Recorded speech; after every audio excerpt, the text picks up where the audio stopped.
Hello, जय हिंद, नमस्कार दोस्तों। आप सभी का स्वागत है आपके अपने YouTube channel mission target classes में। आज के इस क्लास में हम रेलवे ग्रुप डी परीक्षा 2025 के लिए बहुत ही इम्पोर्टेंट क्वेश्चन पेपर लेकर आए हैं। और मेरे भाई इस क्वेश्चन पेपर के अंदर हमने उन्हीं क्वेश्चनों को कवर किया है जो क्वेश्चन आपके रेलवे ग्रुप डी एग्जाम 2025 के लिए इम्पोर्टेंट रहेंगे। इसलिए इस क्वेश्चन पेपर को आपको कंप्लीट देखना है और इस क्वेश्चन पेपर के एंड में आपको बताना है कि आपके टोटल कितने क्वेश्चन है सही होते हैं। और यदि आप हमारे इस यूट्यूब चैनल से पहली बार जुड़े हैं तो इस यूट्यूब चैनल को कर लीजिए सब्सक्राइब और बेल आइकन को प्रेस करना, ताकि ऐसी शानदार क्लास का नोटिफिकेशन आपको सबसे पहले देखने को मिले। तो चलिए शुरू करते हैं आज के इस क्वेश्चन पेपर को बिना देरी के। पहला प्रश्न है आप सभी के सामने। एक ही पासे की दो स्थितियां दर्शाई गई हैं। दिए गए पासे में अंक 5 के विपरीत कौन सा अंक है। यानी कि ये पहला प्रश्न आप सभी के सामने डाइस से संबंधित प्रश्न दिया गया है। तो मेरे भाई डाइस से संबंधित प्रश्न को आप एग्जाम में देखते ही फटाफट से कैसे सोल्व करेंगे तो वो देखिए डाइस से संबंधित प्रश्न को आप सोल्व करने से पहले आपको क्या करना है, ये दो बातें आपको हमेशा याद रखनी है। क्या? सबसे पहले आपको जब भी डाइस से संबंधित प्रश्न दिया जाए तो आपको क्या करना है, डाइस के अंदर आपको देखना है कॉमन संख्या, ठीक है। और दूसरी बात है कॉमन संख्या देखने के बाद में आपको चलना है क्लॉकवाइज, यानी कि घड़ी की सुई की दिशा में आपको चलना है। तो यहां पर देखिए इस प्रश्न को हम फटाफट से सोल्व करेंगे कैसे, तो वो देखिए यहां पर देखिए मेरे भाई सबसे पहले हम क्या करेंगे, यहां पर हमारे सामने दिए गए हैं दो डाइस है, यानी कि ये है मेरे भाई क्या पहला डाइस है और यहां पर ध्यान से देखिए ये है दूसरा डाइस, ठीक है। अब हम क्या करेंगे, इन दोनों डाइस के अंदर देखेंगे कॉमन संख्या। तो ध्यान से देखिए कॉमन संख्या में दिख रही है 2, यानी कि यहां पर भी 2 है और यहां पर भी 2 है, यानी कि ये क्या है कॉमन संख्या। पहली बात हो गई। दूसरी बात मैंने बताई थी कि कॉमन संख्या मिलने के बाद में आपको चलना है क्लॉकवाइज, यानी कि घड़ी की सुई की दिशा में आपको चलना है। तो मेरे भाई यहां पर देखिए ये तो हो जाएगा पहला डाइस, ठीक है। उसके बाद में ये हो जाएगा दूसरा डाइस। सबसे पहले हम चलेंगे क्लॉकवाइज, पहले डाइस के अंदर है तो कॉमन संख्या में मिली क्या 2, तो यहां पर लिखेंगे 2, ठीक है। फिर मेरे भाई देखिए क्लॉकवाइज चलेंगे तो 2 के बाद में क्या है 3 है, तो यहां पर हम लिख देंगे 2 के बाद में 3 है, ठीक है। 3 के बाद में आगे चलेंगे तो क्या है 4 है, तो यहां पर देखिए 3 के बाद में यहां पर हम लिख देंगे 4, ठीक है। इसी प्रकार से हम चलेंगे सेकंड डाइस के अंदर है। तो मेरे भाई देखिए कॉमन संख्या क्या थी 2, तो यहां पर लिखेंगे हम 2। 2 के बाद में क्लॉकवाइज चलेंगे तो 2 के बाद में क्या है 5, तो यहां पर हम लिख देंगे 5। उसके बाद में देखिए 5 के बाद में आगे चलेंगे तो क्या है 1, तो 5 के बाद में यहां पर हम लिख देंगे 1। इतना करने के बाद में आपको प्रश्न को ध्यानपूर्वक पढ़ना है कि प्रश्न में आपसे क्या पूछा गया है। तो मेरे भाई ध्यान से देखिए प्रश्न में हमें बोला गया है कि एक ही पासे की दो स्थितियां दर्शाई गई हैं। दिए गए पासे में अंक 5 के विपरीत कौन सा अंक होगा। तो मेरे भाई यहां पर देखिए यहां पर ये दोनों संख्याएं एक दूसरे के क्या होती है विपरीत होती हैं। तो हमसे पूछा गया है कि 5 के विपरीत कौन सा अंक होगा। तो मेरे भाई 5 के विपरीत अंक होगा 3। अब हमें देखना है कि 3 किसी ऑप्शन में है, तो हाँ सर 3 हमें दिया गया है ऑप्शन ए के अंदर। तो पहले प्रश्न के अंदर ऑप्शन ए हो जाएगा सभी का करेक्ट आंसर। तो उम्मीद करता हूं कि पहला प्रश्न आपको अच्छे से क्लियर हो गया होगा। और जब भी आपको एग्जाम के अंदर डाइस से संबंधित प्रश्न दिया जाएगा तो आप फटाफट से सोल्व कर लेंगे और इसी प्रकार से आपको सोल्व करना है, ठीक है। तो चलिए फिर अगला प्रश्न देखते हैं। दूसरा प्रश्न है आप सभी के सामने। नीचे दी गई श्रृंखला श्रेणी में प्रश्नवाचक चिन्ह के स्थान पर आने वाले संबंधित अक्षरों को ज्ञात करें। यानी कि दूसरा प्रश्न आप सभी के सामने लेटर सीरीज से संबंधित प्रश्न दिया गया है और आपसे पूछा गया है कि इस प्रश्नवाचक चिन्ह के स्थान पर कौन से लेटर आएंगे।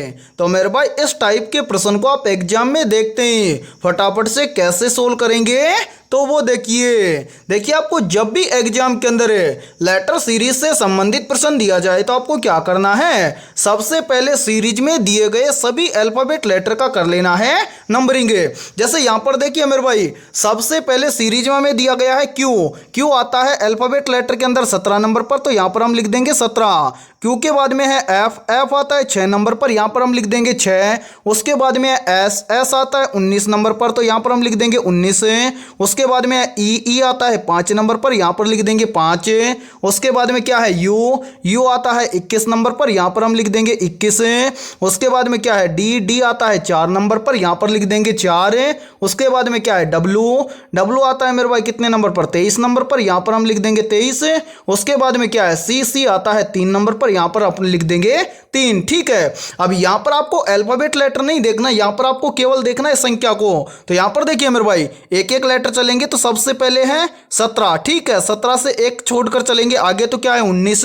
तो 17 से 19 कैसे बनेगा, तो यहाँ पर देखिए यदि हम 17 के अंदर क्या कर दे +2 कर दें तो 17 और 2 हो जाएगा 19। फिर देखिए 19 से एक लेटर छोड़ के आगे चलेंगे तो क्या है 21। तो 19 से 21 कैसे बनेगा, तो मेरे भाई यहाँ पर देखिए यदि हम 19 के अंदर भी क्या कर दे +2 कर दें तो 19 और 2 मिलकर बन जाएगा 21। इसी प्रकार से फिर से एक लेटर छोड़ के आगे चलेंगे तो कितना है 23। तो 21 से 23 कैसे बनेगा, तो मेरे भाई यहाँ पर भी देखिए यदि हम 21 के अंदर क्या कर दें +2 कर दें तो 21 और 2 मिलकर बन जाएगा 23। अब इसी प्रकार से एक लेटर छोड़ के आगे चलेंगे, आगे क्या है प्रश्न चिन्ह। तो मेरे भाई यहाँ पर देखिए प्रश्न चिन्ह के स्थान पर पहला अल्फाबेट लेटर कौन सा आएगा, तो देखिए यहाँ पर सभी में +2 हुआ है तो यहाँ पर आगे भी क्या हो जाएगा +2 हो जाएगा। तो मेरे भाई 23 के अंदर +2 कर देंगे तो 23 और 2 मिलकर बन जाएगा 25। और 25 नंबर पर अल्फाबेट लेटर आता है वाई, तो सबसे पहले हम यहाँ पर लेटर भरेंगे वाई। अब इसी प्रकार से जितने भी लेटर छूट गए इसी प्रकार से उनको भी सोल्व करेंगे। तो यहाँ पर देखिए मेरे भाई सबसे पहले 6 से एक संख्या छोड़कर आगे चलेंगे तो क्या है 5। तो 6 से 5 कैसे बनेगा, तो यहाँ पर देखिए यदि हम 6 में से क्या कर दें -1 कर दें तो यहाँ पर बन जाएगा 5। इसी प्रकार से एक लेटर फिर छोड़ के आगे चलेंगे तो 5 से बन रहा है 4। तो 5 से 4 कैसे बनेगा, तो यहाँ पर भी देखिए यदि हम 5 में से क्या कर दें -1 कर दें तो बन जाएगा 4। फिर देखिए इसी प्रकार से 4 से एक संख्या छोड़कर आगे चलेंगे तो कितना है 3 है। तो 4 से 3 कैसे बनेगा, तो यहाँ पर भी देखिए यदि हम 4 में से क्या कर दें -1 कर दें तो यहाँ पर बन जाएगा 3। अब इसी प्रकार से एक लेटर छोड़कर आगे चलेंगे तो वाई से अगला लेटर ज्ञात करेंगे। तो मेरे भाई यहाँ पर देखिए यहाँ पर सी से आगे क्या करेंगे लेटर ज्ञात करेंगे, तो सभी में -1 हुआ है तो यहाँ पर आगे भी क्या कर देंगे -1 कर देंगे। सी आता है 3 नंबर पर, 3 में से -1 करेंगे तो यहाँ पर क्या आ जाएगा 2 नंबर पर अल्फाबेट लेटर आता है बी, तो यहाँ पर हम भर देंगे बी। यानी कि इस प्रश्नवाचक चिन्ह के स्थान पर अल्फाबेट लेटर भरा जाएगा वाई और बी। अब हमें देखना है कि वाई बी किसी ऑप्शन में है, तो हाँ सर वाई बी ये अल्फाबेट लेटर में दिए गए हैं ऑप्शन बी के अंदर है। तो दूसरे प्रश्न के अंदर ऑप्शन बी हो जाएगा सभी का करेक्ट आंसर है। तो उम्मीद करता हूं कि दूसरा प्रश्न भी आपको अच्छे से क्लियर हो गया होगा। और जब भी आपको एग्जाम के अंदर लेटर सीरीज से संबंधित प्रश्न दिया जाएगा तो आप फटाफट से सोल्व कर लेंगे, ठीक है। और यदि आपको फिर भी कोई भी प्रॉब्लम हो तो आप कमेंट सेक्शन के अंदर पूछ सकते हैं, ठीक है। तो चलिए फिर अगला प्रश्न देखते हैं। तीसरा प्रश्न है आप सभी के सामने, नीचे दी गई आकृति में कुल कितने त्रिभुज हैं ज्ञात करें। यानी कि तीसरा प्रश्न आप सभी के सामने काउंटिंग फिगर से संबंधित प्रश्न दिया गया है और आपसे पूछा गया है कि नीचे जो ये वाली आकृति दी गई है इस आकृति में कुल कितने त्रिभुज हैं। तो मेरे भाई इस टाइप के प्रश्न को आप एग्जाम में देखते हैं फटाफट से कैसे सोल्व करेंगे। तो वो देखिए जब भी आपको एग्जाम में इस टाइप का प्रश्न दिया जाए तो आपको क्या करना है, सबसे पहले दी गई आकृति के अंदर आपको सिंगल फलक वाले त्रिभुज काउंट करने हैं। जैसे यहाँ पर देखिए मेरे भाई 1 नंबर त्रिभुज हो जाएगा ये, 2 नंबर त्रिभुज हो जाएगा ये, 3 नंबर त्रिभुज हो जाएगा ये, इसी प्रकार से देखिए 4 नंबर त्रिभुज हो जाएगा ये, 5 नंबर त्रिभुज हो जाएगा ये, और इसी के जस्ट नीचे ये हो जाएगा 6 नंबर त्रिभुज। यानी कि दी गई आकृति में सिंगल फलक वाले कितने त्रिभुज हैं? 6 हैं। अब इसी प्रकार से हम क्या करेंगे, डबल आकृति वाले त्रिभुजों को काउंट करेंगे। जैसे यहाँ पर देखिए, ध्यान से देखिए मेरे भाई, 1 नंबर त्रिभुज और 2 नंबर त्रिभुज, यदि हम इन दोनों को मिला देंगे तो यहाँ से बन जाएगा एक त्रिभुज। तो यहाँ पर हम क्या कर देंगे, +1 कर देंगे। इसी प्रकार से मेरे भाई यहाँ पर देखिए हम कलर चेंज करते हैं। अब देखिए ध्यान से देखिए, यदि हम 1 नंबर त्रिभुज और 3 नंबर त्रिभुज, यदि हम इन दोनों को यहाँ से मिला देंगे तो एक त्रिभुज ये बन जाएगा। यहाँ पर हम क्या कर देंगे, +1 और कर देंगे। इसी प्रकार से यहाँ पर देखिए ध्यान से, यहाँ पर देखिए मेरे भाई 5 नंबर त्रिभुज और 6 नंबर त्रिभुज, यदि हम इन दोनों को भी आपस में मिला देंगे तो एक त्रिभुज यहाँ से ये बन जाएगा। यहाँ पर हम क्या कर देंगे, +1 और कर देंगे। इसी प्रकार से मेरे भाई ध्यान से देखिए, यहीं से एक क्वेश्चन यानी कि मेरे भाई एक क्या बनेगा, नया त्रिभुज और बनेगा, उसको भी आप देख लीजिए। यहां से देखिए 2 नंबर त्रिभुज है, ठीक है, और मेरे भाई 4 नंबर त्रिभुज है। इसके साथ में इस खाली स्थान को देखिए और यहां से मिलाकर एक त्रिभुज बन जाएगा ये। यहां पर हम क्या कर देंगे, एक को ऐड और कर देंगे। क्या इन सभी के अलावा हमारे सामने जो ये वाली आकृति दी गई है, इस आकृति के अंदर कोई अन्य त्रिभुज है? तो नहीं सर, इन सभी के अलावा इस आकृति के अंदर कोई अन्य त्रिभुज नहीं है। अब हम क्या करेंगे, इन सभी को यहां पर काउंट कर लेंगे। तो देखिए मेरे भाई यहाँ पर है 6 के बाद में हो जाएगा 7, उसके बाद में 8, फिर 9 और उसके बाद में 10। यानी कि हमारे सामने जो ये वाली आकृति दी गई है, इस आकृति के अंदर कुल त्रिभुजों की संख्या है 10। और ध्यान से देखिए 10 हमें दिया गया है ऑप्शन बी के अंदर है। तो तीसरे प्रश्न के अंदर ऑप्शन बी हो जाएगा सभी का करेक्ट आंसर है। तो उम्मीद करता हूं कि तीसरा प्रश्न भी आपको अच्छे से क्लियर हो गया होगा। और जब भी इस टाइप का प्रश्न आपको एग्जाम में दिया जाएगा तो आप फटाफट से सोल्व कर लेंगे, ठीक है। और यहां पर देखिए आप सभी के लिए बहुत ही इंपॉर्टेंट सूचना है। यदि आप पहली बार के अंदर रेलवे ग्रुप डी एग्जाम 2025 को क्रैक करना चाहते हैं तो हमने आपके रेलवे ग्रुप डी एग्जाम 2025 के लिए GK, GS, science, mathematics, reasoning यानी कि ऑल सब्जेक्ट के ऊपर मोस्ट इंपोर्टेंट क्वेश्चंस का मास्टर पीडीएफ सेट तैयार किया है। और जो भी अभ्यर्थी ये मास्टर पीडीएफ सेट लेना चाहता है वो हमारे इस व्हाट्सएप नंबर पर कांटेक्ट करके ले सकता है। और इस मास्टर पीडीएफ सेट की प्राइस हमने रखी है मात्र और मात्र 80 रुपये। यानी कि 80 रुपये की फीस के अंदर आपको ऑल सब्जेक्ट के अंदर या फिर ऑल सब्जेक्ट के ऊपर फुल सॉल्यूशन के साथ में आपको मास्टर पीडीएफ सेट दिया जाएगा। और मैं आप सभी को ये गारंटी देता हूं, यदि आप रेलवे ग्रुप डी एग्जाम 2025 से पहले इस कंप्लीट मास्टर पीडीएफ सेट को अच्छे से तैयार कर लेते हो तो आप पहली बार के अंदर रेलवे ग्रुप डी एग्जाम 2025 को कवर कर जाओगे, ठीक है। तो जिस भी अभ्यर्थी को ये मास्टर पीडीएफ सेट लेना है वो हमारे इस व्हाट्सएप नंबर पर कांटेक्ट करके ले सकता है। और एग्जाम से पहले आपको क्या करना है, इस कंप्लीट मास्टर पीडीएफ सेट को तैयार कर लेना है, ठीक है। तो चलिए फिर अगला प्रश्न देखते हैं। चौथा प्रश्न है आप सभी के सामने। नीचे दी गई आकृति में प्रश्न चिन्ह के स्थान पर आने वाली लुप्त संख्या को ज्ञात करें। यानी कि चौथा प्रश्न आप सभी के सामने मिसिंग नंबर से संबंधित प्रश्न दिया गया है। और मेरे भाई ये प्रश्न आरआरबी ग्रुप डी एग्जाम 2018 के अंदर पूछा गया प्रश्न है। तो जल्दी से बताइए इस प्रश्न चिन्ह के स्थान पर कौन सी संख्या आएगी। तो उम्मीद करता हूं कि आपने इस प्रश्न को जरूर सोल्व किया होगा। तो आइए देखते हैं कि आपका आंसर क्या आया है। तो मेरे भाई यहाँ पर देखिए, जब भी इस टाइप का प्रश्न आपको एग्जाम में दिया जाए तो आपको क्या करना है, सबसे पहले आपके सामने दी गई है 3 आकृति। तो आपको करना क्या है, सबसे पहले आपको पहली आकृति में देखना है कि यहाँ पर संख्या 26 कैसे आई है। फिर उसी प्रकार से आपको यहाँ पर देखना है दूसरी आकृति में कि यहाँ पर बीच में 26 कैसे आया है। फिर सेम उसी प्रकार से हम यहाँ पर बताएंगे कि इस तीसरी आकृति में इस प्रश्न चिन्ह के स्थान पर कौन सी संख्या आएगी। तो मेरे भाई यहाँ पर ध्यान से देखिए इस प्रश्न को कैसे सोल्व किया गया है।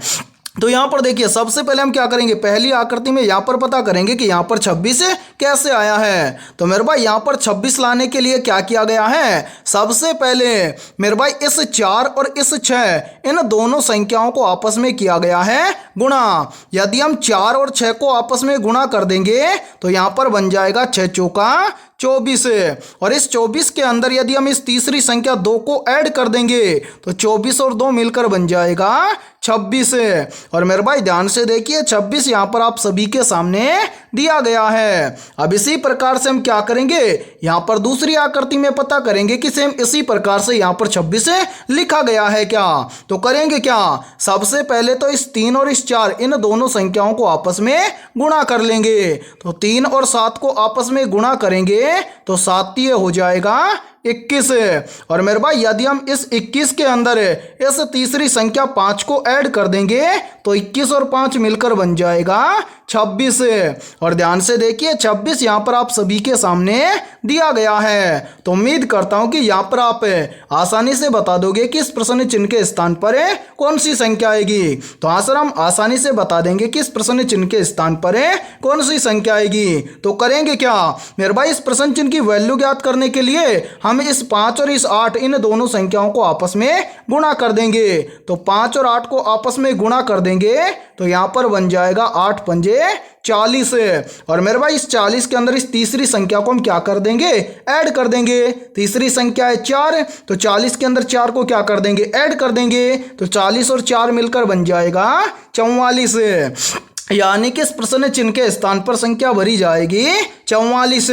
और मेरे भाई ध्यान से देखिए 44 हमें दिया गया है ऑप्शन ए के अंदर। तो चौथे प्रश्न के अंदर ऑप्शन ए हो जाएगा सभी का करेक्ट आंसर। तो उम्मीद करता हूं कि चौथा प्रश्न भी आपको अच्छे से क्लियर हो गया होगा। और जब भी इस टाइप का प्रश्न आपको एग्जाम में दिया जाएगा तो फटाफट से सोल्व कर लेंगे। ठीक है, तो चलिए फिर अगला प्रश्न देखते हैं।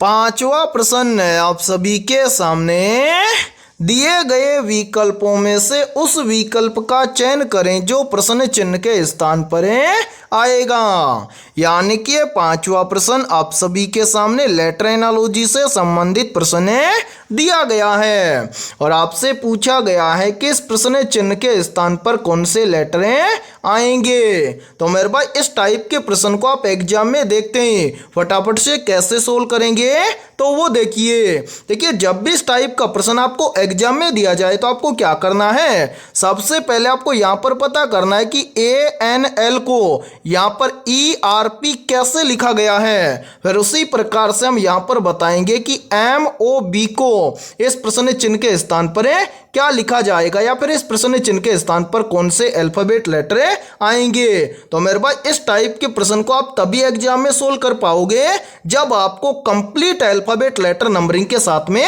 याद होंगे। तो अब मेरे भाई आपको कंप्लीट अल्फाबेट लेटर याद है तो आपको क्या करना है, यहाँ पर दिए गए सभी अल्फाबेट लेटर का आपको कर लेना है नंबरिंग। तो यहाँ पर देखिए पहला लेटर है ए आता है 1 नंबर पर, ए के बाद में है एन आता है 14 नंबर पर, एन के बाद में है एल आता है 12 नंबर पर। इसी प्रकार से आपको क्या करना है, यहाँ पर आगे दिए गए लेटर का नंबरिंग करना है। जैसे यहाँ पर देखिए आगे है ई आता है 5 नंबर पर, ई के बाद में है आर आता है 18 नंबर पर, आर के बाद में है पी आता है 16 नंबर पर।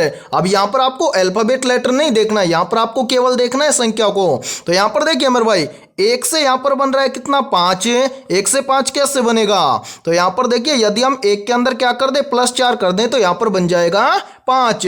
फिर देखिए यहाँ पर 14 से बन रहा है 18, तो 14 से 18 कैसे बनेगा। तो यहाँ पर भी देखिए यदि हम 14 के अंदर क्या कर दे +4 कर दें तो 14 और 4 मिलकर बन जाएगा 18। फिर देखिए यहाँ पर 12 से कितना बन रहा है 16, तो 12 से 16 कैसे बनेगा।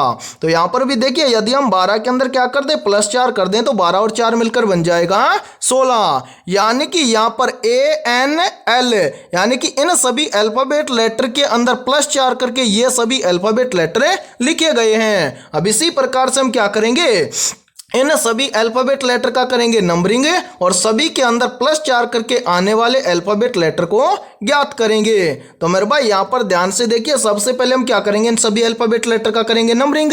तो यहाँ पर देखिए एम आता है कितने नंबर पर, 13 नंबर पर है। एम के बाद में है ओ आता है कितने नंबर पर, 15 नंबर पर है। ओ के बाद में है बी आता है 2 नंबर पर है। अब सभी के अंदर क्या करेंगे, +4 करेंगे। तो मेरे भाई यहाँ पर देखिए 13 के अंदर +4 करेंगे तो 13 और 4 मिलकर बन जाएगा 17। और 17 नंबर पर अल्फाबेट लेटर आता है क्यों, तो यहां पर पहला लेटर हम भरेंगे क्यों, ठीक है। उसके बाद में 15 के अंदर +4 करेंगे तो 15 और 4 हो जाएगा 19। 19 नंबर पर कौन सा अल्फाबेट लेटर आता है, तो मेरे भाई 19 नंबर पर अल्फाबेट लेटर आता है एस, तो यहां पर हम भर देंगे एस। उसके बाद में क्या है 2 के अंदर +4 करेंगे तो 2 और 4 मिलकर बन जाएगा 6। 6 नंबर पर अल्फाबेट लेटर आता है क्या, एफ, तो यहां पर हम भर देंगे एफ। यानी कि MOB से इस प्रश्न चिन्ह के स्थान पर अल्फाबेट लेटर भरे जाएंगे QSF। अब हमें देखना है कि QSF ये सभी अल्फाबेट लेटर में किस ऑप्शन के अंदर दिए गए हैं। तो मेरे भाई ध्यान से देखिए, QSF ये सभी अल्फाबेट लेटर में दिए गए हैं ऑप्शन ए के अंदर है। तो 5वें प्रश्न के अंदर ऑप्शन ए हो जाएगा सभी का करेक्ट आंसर है। तो उम्मीद करता हूं कि 5वां प्रश्न भी आपको अच्छे से क्लियर हो गया होगा। और जब भी इस टाइप का प्रश्न आपको एग्जाम में दिया जाएगा तो आप फटाफट से सोल्व कर लेंगे, ठीक है। तो चलिए फिर अगला प्रश्न देखते हैं। छठा प्रश्न है आप सभी के सामने, भारत के किस राज्य में माधव राष्ट्रीय उद्यान स्थित है। ऑप्शन ए है मणिपुर राज्य में, ऑप्शन बी है हिमाचल प्रदेश राज्य में, ऑप्शन सी है मध्य प्रदेश राज्य में और ऑप्शन डी है पंजाब राज्य में। तो यहाँ पर देखिए इन चारों में से करेक्ट आंसर हो जाएगा सभी का ऑप्शन है सी, यानी कि भारत के मध्य प्रदेश राज्य में माधव राष्ट्रीय उद्यान स्थित है। तो छठे प्रश्न के अंदर करेक्ट आंसर हो जाएगा सभी का ऑप्शन है सी। और मेरे भाई यहाँ पर देखिए यहीं से एक क्वेश्चन और पूछा जाता है और ये क्वेश्चन भी काफी बार एग्जाम के अंदर रिपीट होता है। प्रश्न पूछा जाता है कि भारत के किस राज्य में सर्वाधिक वन क्षेत्र पाया जाता है। तो मेरे भाई याद रखना, जो भारत का मध्य प्रदेश राज्य है, इस मध्य प्रदेश राज्य में सर्वाधिक मात्रा में वन क्षेत्र पाया जाता है, ठीक है। तो चलिए फिर अगला प्रश्न देखते हैं।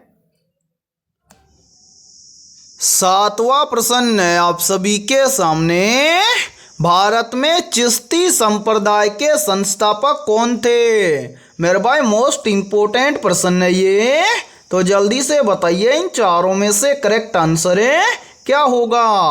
आपसे पूछा गया है कि भारत में चिश्ती संप्रदाय के संस्थापक कौन थे। तो यहाँ पर देखिए इन चारों में से करेक्ट आंसर हो जाएगा सभी का ऑप्शन है बी, यानी कि भारत में चिश्ती संप्रदाय के संस्थापक थे ख्वाजा मोइनुद्दीन चिश्ती। तो करेक्ट आंसर हो जाएगा 7वें के अंदर सभी का ऑप्शन है बी। तो चलिए फिर अगला प्रश्न देखते हैं। 8वां प्रश्न है आप सभी के सामने, भारत में किसे बैंकों का बैंक कहा जाता है। तो यहाँ पर देखिए इन चारों में से करेक्ट आंसर हो जाएगा सभी का ऑप्शन है ए, यानी कि भारत में बैंकों का बैंक कहा जाता है भारतीय रिजर्व बैंक को। तो 8वें प्रश्न के अंदर करेक्ट आंसर हो जाएगा सभी का ऑप्शन है ए। और मेरे भाई इस क्लास के अंदर आपको एंड तक बने रहना है, क्योंकि इस क्लास के अंदर हमने बहुत ही इंपॉर्टेंट क्वेश्चनों को कवर किया है और ये सभी क्वेश्चन आपके रेलवे ग्रुप डी एग्जाम 2025 के लिए इंपॉर्टेंट रहेंगे, ठीक है। तो चलिए फिर अगला प्रश्न देखते हैं। 9वां प्रश्न है आप सभी के सामने, विद्युत उत्पन्न करने के लिए कौन सी धातु का उपयोग होता है। मेरे भाई मोस्ट इंपोर्टेंट प्रश्न है ये, तो जल्दी से बताइए इन चारों में से करेक्ट आंसर क्या होगा। आपसे पूछा गया है कि विद्युत उत्पन्न करने के लिए कौन सी धातु का उपयोग होता है। तो यहाँ पर देखिए इन चारों में से करेक्ट आंसर हो जाएगा सभी का ऑप्शन है ए, यानी कि विद्युत उत्पन्न करने के लिए यूरेनियम धातु का उपयोग होता है। तो 9वें प्रश्न के अंदर करेक्ट आंसर हो जाएगा सभी का ऑप्शन है ए। तो चलिए फिर अगला प्रश्न देखते हैं। 10वां प्रश्न है आप सभी के सामने। निम्नलिखित में से आंग्ल सिख युद्ध किस वर्ष लड़ा गया था? ऑप्शन ए वर्ष 1984 में, ऑप्शन बी वर्ष 1945 में, ऑप्शन सी है वर्ष 1845 में और ऑप्शन डी है वर्ष 1856 में। तो यहाँ पर देखिए इन चारों में से करेक्ट आंसर हो जाएगा सभी का ऑप्शन है सी, यानी कि आंग्ल सिख युद्ध वर्ष 1845 में लड़ा गया था। ठीक है, तो चलिए फिर अगला प्रश्न देखते हैं। 11वां प्रश्न है आप सभी के सामने। भारत में पंचवर्षीय योजनाएं किसके अंतर्गत आती थी? ऑप्शन ए नीति आयोग के अंतर्गत है, ऑप्शन बी है वित्त आयोग के अंतर्गत है, ऑप्शन सी है योजना आयोग के अंतर्गत है और ऑप्शन डी है राज्य सरकार के अंतर्गत है। तो यहाँ पर देखिए इन चारों में से करेक्ट आंसर हो जाएगा सभी का ऑप्शन है सी, यानी कि भारत में पंचवर्षीय योजनाएं योजना आयोग के अंतर्गत आती थी। तो 11वें प्रश्न के अंदर करेक्ट आंसर हो जाएगा सभी का ऑप्शन है सी। तो चलिए फिर अगला प्रश्न देखते हैं। 12वां प्रश्न है आप सभी के सामने। शुद्ध जल का पीएच मान कितना होता है? ऑप्शन ए 6, ऑप्शन बी है 7, ऑप्शन सी है 8 और ऑप्शन डी है 9। तो यहाँ पर देखिए इन चारों में से करेक्ट आंसर हो जाएगा सभी का ऑप्शन है बी, यानी कि शुद्ध जल का पीएच मान होता है 7। तो 12वें प्रश्न के अंदर करेक्ट आंसर हो जाएगा सभी का ऑप्शन है बी। तो चलिए फिर अगला प्रश्न देखते हैं। 13वां प्रश्न है आप सभी के सामने। वह एकमात्र अधातु कौन सी है जो कमरे के तापमान पर द्रव में बदल जाती है? ऑप्शन ए पारा, ऑप्शन बी है ब्रोमीन, ऑप्शन सी है क्लोरीन और ऑप्शन डी है गैलियम। तो जल्दी से बताइए इन चारों में से करेक्ट आंसर है क्या होगा? और मेरे भाई बहुत ही इंपॉर्टेंट प्रश्न है ये, चाहे तो आप इस प्रश्न का स्क्रीनशॉट ले सकते हैं या फिर आप इस प्रश्न को अपनी नोटबुक के अंदर आप नोट भी कर सकते हैं। तो यहाँ पर देखिए इन चारों में से करेक्ट आंसर हो जाएगा सभी का ऑप्शन है बी, यानी कि वह एकमात्र अधातु है ब्रोमीन जो कमरे के तापमान पर द्रव में बदल जाती है। तो 13वें प्रश्न के अंदर करेक्ट आंसर हो जाएगा सभी का ऑप्शन है बी। और मेरे भाई यहाँ पर देखिए यहाँ पर 2 क्वेश्चन बने हैं और इन दोनों क्वेश्चनों में 90% स्टूडेंट कंफ्यूज होते हैं। वो यहाँ पर देखिए प्रश्न पूछा गया था 12वां कि वह कौन सी धातु है जो कमरे के तापमान पर द्रव अवस्था में बदल जाती है। तो मेरे भाई जब धातु आपसे पूछे तो याद रखना पारा धातु क्या है, कमरे के तापमान पर द्रव में बदल जाती है। और यदि आपसे प्रश्न पूछा जाए कि वह कौन सी अधातु है जो कमरे के तापमान पर द्रव में बदल जाती है, तो वह अधातु है ब्रोमीन जो कमरे के तापमान पर द्रव में बदल जाती है। ठीक है, तो चलिए फिर अगला प्रश्न देखते हैं। 14वां प्रश्न है आप सभी के सामने। भारत की सबसे बड़ी कृत्रिम झील कौन सी है? मेरे भाई मोस्ट इंपोर्टेंट प्रश्न है ये, तो जल्दी से बताइए इन चारों में से करेक्ट आंसर है क्या होगा? आपसे पूछा गया है कि भारत की सबसे बड़ी कृत्रिम झील कौन सी है। तो यहाँ पर देखिए इन चारों में से करेक्ट आंसर हो जाएगा सभी का ऑप्शन है ए, यानी कि भारत की सबसे बड़ी कृत्रिम झील है गोविंद सागर झील। तो 14वें प्रश्न के अंदर करेक्ट आंसर हो जाएगा सभी का ऑप्शन है ए। तो चलिए फिर अगला प्रश्न देखते हैं। 15वां प्रश्न है आप सभी के सामने। निम्न में से नेहरू ट्रॉफी किस खेल से संबंधित है? ऑप्शन ए बास्केटबॉल से, ऑप्शन बी गोल्फ खेल से, ऑप्शन सी पोलो खेल से और ऑप्शन डी है बोट रेस से। तो यहाँ पर देखिए इन चारों में से करेक्ट आंसर हो जाएगा सभी का ऑप्शन है डी यानी कि नेहरू ट्रॉफी बोट रेस खेल से संबंधित है। तो 15वें प्रश्न के अंदर करेक्ट आंसर हो जाएगा सभी का ऑप्शन है डी।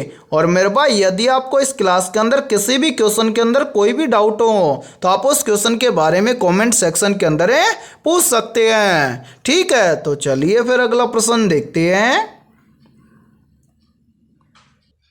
16वां प्रश्न है आप सभी के सामने। विजयनगर साम्राज्य की स्थापना कब हुई थी?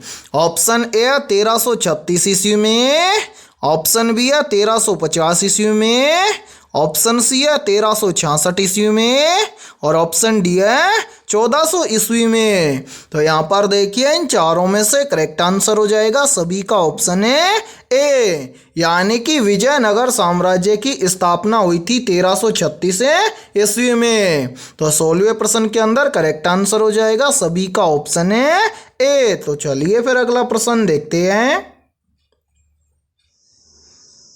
17वां प्रश्न है आप सभी के सामने। निम्न में से ग्रीनविच देशांतर रेखा किस देश के मध्य से गुजरती है? मेरे भाई मोस्ट इंपोर्टेंट प्रश्न है ये, और इस प्रश्न पर आप स्टार जरूर लगा लेना क्योंकि इस बार ये प्रश्न एग्जाम के अंदर पूछा जा सकता है। प्रश्न पूछा जा सकता है कि ग्रीनविच देशांतर रेखा निम्न में से किस देश के मध्य से गुजरती है? तो यहाँ पर देखिए इन चारों में से करेक्ट आंसर हो जाएगा सभी का ऑप्शन है डी, यानी कि ग्रीनविच देशांतर रेखा इंग्लैंड देश के मध्य से गुजरती है। तो 17वें प्रश्न के अंदर करेक्ट आंसर हो जाएगा सभी का ऑप्शन है डी। तो चलिए फिर अगला प्रश्न देखते हैं। 18वां प्रश्न है आप सभी के सामने। घना पक्षी राष्ट्रीय उद्यान या अभ्यारण्य को अन्य किस नाम से जाना जाता है? तो यहाँ पर देखिए इन चारों में से करेक्ट आंसर हो जाएगा सभी का ऑप्शन है डी, यानी कि घना पक्षी राष्ट्रीय उद्यान या अभ्यारण्य को अन्य केवलादेव राष्ट्रीय उद्यान के नाम से जाना जाता है। तो 18वें प्रश्न के अंदर करेक्ट आंसर हो जाएगा सभी का ऑप्शन है डी। तो चलिए फिर अगला प्रश्न देखते हैं। 19वां प्रश्न है आप सभी के सामने। निम्न में से चुंबकीय फ्लक्स की एसआई इकाई क्या है? मेरे भाई मोस्ट इंपोर्टेंट प्रश्न है ये, तो जल्दी से बताइए इन चारों में से करेक्ट आंसर क्या होगा। आपसे पूछा गया है कि चुंबकीय फ्लक्स की एसआई इकाई क्या है। तो यहाँ पर देखिए इन चारों में से करेक्ट आंसर हो जाएगा सभी का ऑप्शन है डी, यानी कि चुंबकीय फ्लक्स की एसआई इकाई है वेबर। तो 19वें प्रश्न के अंदर करेक्ट आंसर हो जाएगा सभी का ऑप्शन है डी। और मेरे भाई यहाँ पर देखिए आप सभी के लिए बहुत ही इंपॉर्टेंट सूचना है। यदि आप पहली बार के अंदर रेलवे ग्रुप डी एग्जाम 2025 को क्रैक करना चाहते हैं तो मेरे भाई हमने आपके रेलवे ग्रुप डी एग्जाम 2025 के लिए ऑल सब्जेक्ट के ऊपर मोस्ट इंपोर्टेंट लगभग 25,000 प्लस रामबाण क्वेश्चनों का मास्टर पीडीएफ सेट तैयार किया है। और जो भी अभ्यर्थी ये मास्टर पीडीएफ सेट लेना चाहता है वो हमारे व्हाट्सएप नंबर पर कांटेक्ट करके ले सकता है। व्हाट्सएप नंबर है 7374826893। ये हमारा व्हाट्सएप नंबर है। इस व्हाट्सएप नंबर पर आप कांटेक्ट करके इस मास्टर पीडीएफ सेट को ले सकते हैं। और मेरे भाई इस मास्टर पीडीएफ सेट की प्राइस हमने रखी है मात्र और मात्र 80 रुपये, यानी कि 80 रुपये की नामात्र फीस के अंदर आपको ऑल सब्जेक्ट के ऊपर रामबाण क्वेश्चनों का मास्टर पीडीएफ सेट दिया जाएगा और सभी क्वेश्चन आपको सॉल्यूशन के साथ में मिलने वाले हैं। और मेरे भाई मैं आप सभी को ये गारंटी देता हूँ, यदि आप ग्रुप डी एग्जाम 2025 से पहले यदि आप इन 25,000 क्वेश्चनों को अच्छे से तैयार कर लेते हो तो आप पहली बार के अंदर रेलवे ग्रुप डी एग्जाम को क्रैक कर जाओगे। तो जल्दी से जाइए और इस व्हाट्सएप नंबर पर आप कांटेक्ट करके इस मास्टर पीडीएफ सेट को ले लीजिए और एग्जाम से पहले अपनी तैयारी को मजबूत बना लीजिए। ठीक है, तो चलिए फिर अगला प्रश्न देखते हैं। 20वां प्रश्न है आप सभी के सामने। अंग्रेजों ने अलीनगर की संधि किसके साथ की थी? ऑप्शन ए हमीर जाफर के साथ, ऑप्शन बी है हमीर कासिम के साथ, ऑप्शन सी है सिराजुद्दौला के साथ और ऑप्शन डी है औरंगजेब के साथ। तो यहाँ पर देखिए इन चारों में से करेक्ट आंसर हो जाएगा सभी का ऑप्शन है सी, यानी कि अंग्रेजों ने अलीनगर की संधि सिराजुद्दौला के साथ में की थी। तो 20वें प्रश्न के अंदर करेक्ट आंसर हो जाएगा सभी का ऑप्शन है सी। तो मेरे भाई आज की इस क्लास के अंदर इतना ही। यदि ये क्लास आपको पसंद आई है तो जल्दी से एक बार इस क्लास को लाइक कर दीजिए, और यदि आप हमारे इस YouTube चैनल से पहली बार जुड़े हैं तो इस YouTube चैनल को कर लीजिए सब्सक्राइब और बेल आइकन को प्रेस करना, ताकि ऐसी शानदार क्लास का नोटिफिकेशन आपको सबसे पहले देखने को मिले। और आज के इस क्लास के अंदर हमने 20 बहुत ही इंपॉर्टेंट क्वेश्चन करवाए हैं। तो इन 20 में से आपके कितने क्वेश्चन सही होते हैं सभी को कमेंट सेक्शन के अंदर कमेंट करके बताना है। और जिन भी अभ्यर्थियों के इन 20 में से लगभग 18 प्लस क्वेश्चन सही हुए हैं तो समझना उनकी तैयारी बेहतर है। तो फिर मिलते हैं ऐसे ही बेहतरीन क्वेश्चनों के साथ सुबह 11 बजे।